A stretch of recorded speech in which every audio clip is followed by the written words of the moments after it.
राहिली ना बाई, राहू दे. तिचा डबा आहे आपला ठेवला, जेवण करून दे. राहू दे. मी उचलू लागतो. हे पोरगी ऐकतच नाही.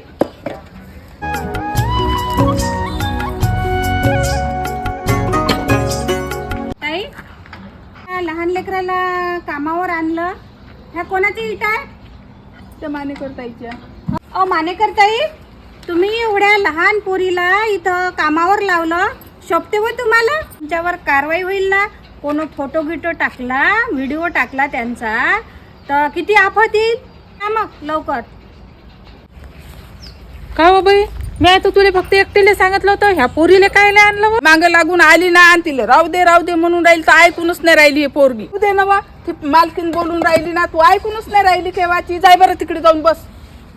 ताई, ह्या पोरीचं वय पाय, इले शाळेत पाठवायला पाहिजे होतं. इले कायले आणलं हो कामावर? इच्छा तर आमची होते पोरीले शिकवायची, पण काय करा, मजबुरी आहे. त्याची मजबुरी आहे. त्या पोरीला सरकारी शाळेत टाकणं, तिथं खिचडी भेटते जेवायला, आणि 5 वाजेपर्यंत तुमचं काम संपेपर्यंत शाळेतही राहते.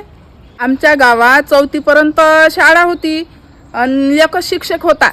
आता शाळा बंद झाली. शाळा बंद नाही झाल्या, त्या आपसात मॅच झाल्या. काही शाळा अशा होत्या की तिथं 2-4च लेकरं होते. मग एवढा मोठा पगार देणं सरकारले परवडत नव्हतं ना, म्हणून शाळा काही ठिकाणच्या बंद केल्या. ते पोरगी गावातल्या शाळेत जात होती का? आता शाळेत जात नाही, ते बाहेर जावं लागते ना, बाहेरच्या गावात शाळेत. आता घरीच आहे ते. मग तुमच्या गावातल्या सरपंचाला विचारा ना की तुमची शाळा कुठं शिफ्ट झाली म्हणून.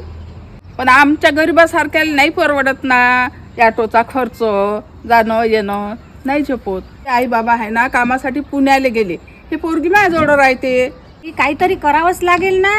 तुम्हाला काय वाटते? ही सगळी सवलत आहे ना आपल्याला. तुमच्याजवळ कोणते पैसे घेऊन राहिली सरकारी शाळा? मॅडम, सरकार नाही घेत पैसे, पण शाळा जर दूर असली तर येण्या जाण्याला तर पैसे लागतेच ना. एवढ्या उन्हात तानात पावसात थंडीत लेकराला एवढ्या दूर जावं लागते, तर लेकराचे हाल नाही होत का मॅडम? आणि शाळा बंद झाल्यावर कसं सुधरणं मॅडम? कोण सांगितलं हो बाई शाळा बंद झाली म्हणून? अहो, सरकारजवळ पैसे नाही आहेत ना. मॅडम, सरकार एवढे गरीब झाले का हो? देशाच्या भविष्यासाठी त्यांच्याजवळ पैसे नाही. मग मले सांग, कधीतरी त्या नेत्यानं रस्ते झाडले काय?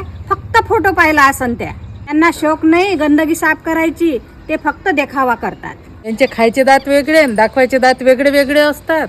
मॅडम, तुम्ही सरकारले सांगा ना, ज्या शाळा बंद पडल्या त्या शाळेच्या जागेवर कारखाने खोलायला सांगा ना मॅडम, म्हणजे आम्हाला काम तरी भेटन. आता याच्यावर आपण काय बोलावं? शेवटी राजकारण.